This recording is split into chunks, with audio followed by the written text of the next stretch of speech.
Hi, I'm Dr. Greg Grillo with Express Dentists. I'm here to talk to you a little bit today about attention deficit hyperactivity disorder, ADHD, especially as it pertains to dentistry. And you may know that this is a pretty common health disorder and it has characterized by short attention span and hyperactivity, difficulty controlling impulsive behaviors, and so on.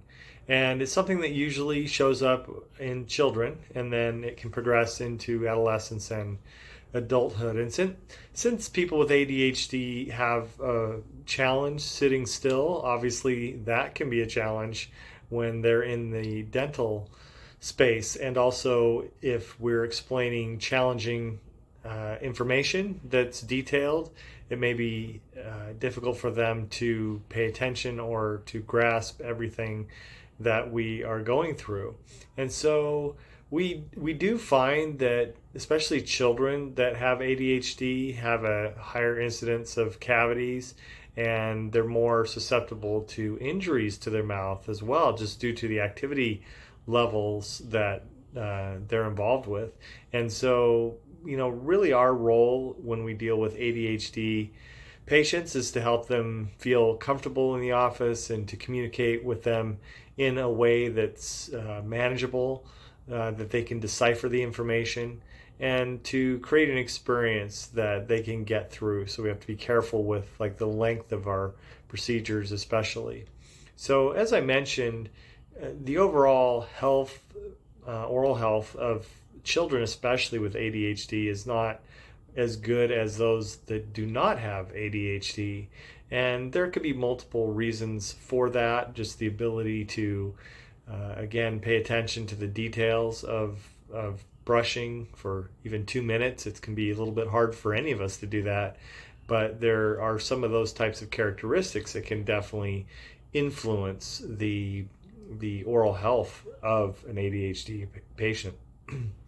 And in some adults, there are some things that can aggravate problems. It could be related to their home care regimens, but also the elimination of anxiety or attempting to eliminate anxiety with smoking, for example, using caffeinated beverages. These types of things can all contribute to poor oral health, and that's true whether someone has ADHD or they don't. So, some of the things that we see specifically that could be more prevalent in someone with ADHD, I'll run through a few of those. One is dry mouth, also known as xerostomia, and this can result from anxiety, for example. You may notice that if you get anxious, you get a dry mouth. But it could also be related to the medications. There are a number of medications that reduce saliva flow. And when that happens, it definitely affects the pH, the acidity of the mouth, and that can lead to more problems as well. I mentioned dental trauma. So again, someone, especially a child with ADHD, could be very active and they could end up having a fall or running into someone or something. And so they're just more susceptible to injuries, especially in the facial area.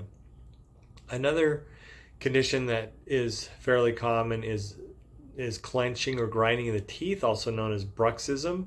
This is something that can happen when someone's sleeping or during the day as well. And there are certain medications that can aggravate this, and this can do damage as well to the teeth. I also mentioned oral disease, that we do tend to see more problems in patients with ADHD. And then there's the issue of nutrition, which affects everything, not just oral health, but overall health as well. And so patients with ADHD are a little bit more prone to missing out on their toothbrushing, more sugary drinks especially, and that could lead to tooth problems and eventually tooth loss. And so there's definitely some implications that we need to be aware of when we develop financial plans as well as treatment plans for ADHD patients, and we have to consider all of the factors that work together to create an experience that is really good for them. So one thing to be aware of is that as mentioned, they are usually using medications that could have an effect on their oral health, and they could also affect some of the treatment that we do, especially if it's more invasive type procedures. So we like to absolutely know what medications are involved with treating the ADHD, and we may, in some cases, adjust the types of medications that we use as a result of that. And it's also important to just communicate well with patients that have ADHD. Make sure that we don't get into too much detail. It's a very manageable amount of information, and that they're able to pay attention to what we're sharing. And that goes the same with instructions. So when we give instructions after treatment, especially, we want to make sure that the parent is involved if it's a child, and if it's an adult, it's good to have some written instructions so that they can take those. I think that's a good policy with any patient, is to have written instructions that can be taken home as well. Morning appointments are a good rule of thumb for people with ADHD, especially with children. I've used that as a rule of thumb with children through the years. People get tired, especially children, towards the end of the day, and that can aggravate the ADHD, so it's good to keep that in mind.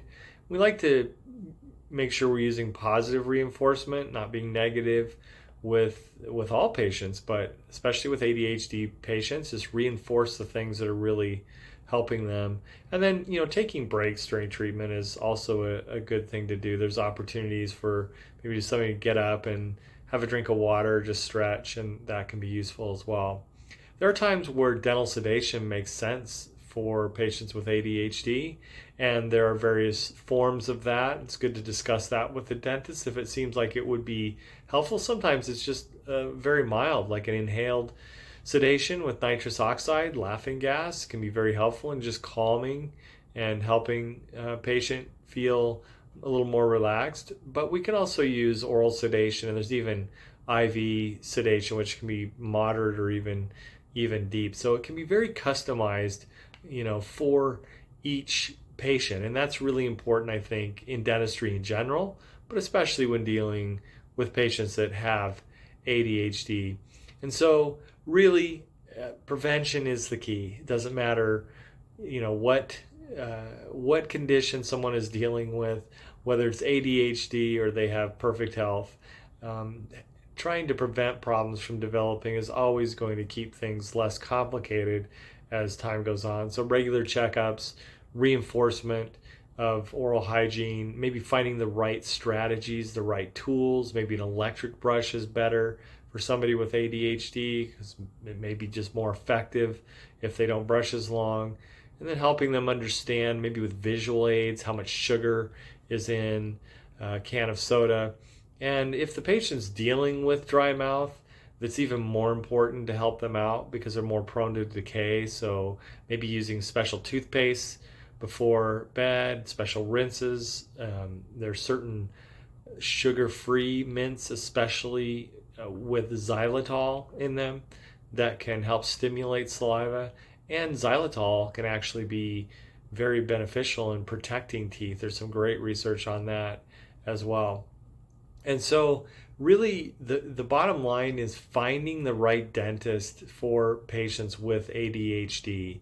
And sometimes you have to just, do an interview, call the office, ask if they're comfortable treating patients with ADHD, especially if there's children involved. And it can be that a pediatric dentist may be the best fit in that situation. So you can ask some questions when you call. Like I said, do you have experience with them? Are you comfortable working with them? Is there anything special that can be done or that you can do? And so the key is, whether someone has ADHD or doesn't have ADHD, is to stay on top of oral care, because it can compound into so many other problems and more complicated situations. And so if you need a dentist or you're looking for a pediatric dentist, please feel free to use our resources that we provide. We have a network of dentists across the country that are trusted, they're vetted, they're available to help you. So give us a call, reach out, and we'll be happy to help you find a dentist that will help you deal with your oral health, whether you have ADHD or not. Please take care and all the best.